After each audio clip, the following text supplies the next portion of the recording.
पिला माने पाठ पढ़ा को बसुना कि पाठर महत्व जानूना कि पाठ पढ़ा को से माने बहुत बोझ बोली भावुं कि जदि एपरी भावुं आपण पिला बुझातु जे यहाँ हूँ तोर प्राइम कम आउ ते करिया पड़ो। मुझे घर रोसईवास करुच्ची घर सब सफा सुतरा करुच्ची सब काम करुच्ची आ पापा जमी जाउछंती सर्विस रे तांकर सेटा बड़ काम से काम बिना संसार चलबनी। ठीक से हीपरी पाठ पढ़ार महत्व हूँ तो जीवन से बहुत गुरुत्वपूर्ण आउ इम्पोर्टेंट।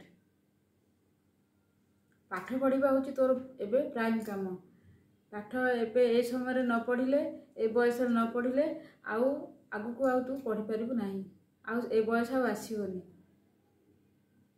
सब कामर गोटे गोटे समय आउ बयस रहुछि ए कथा आपण बुझातु। पिला पाखरे बसिकी निजे भी किछि किछि काम अल्प अल्प करंतु। आपण काम इे होथिबो सियाडे बसिकी पिला पाठ पढ़ुथिबो देखिबे पिलार इंटरेस्ट भी बढ़िबो। एमती करंतु। ए कथा मोर केमती लागला मते प्लीज कमेंट सेक्शन में जणाइबे।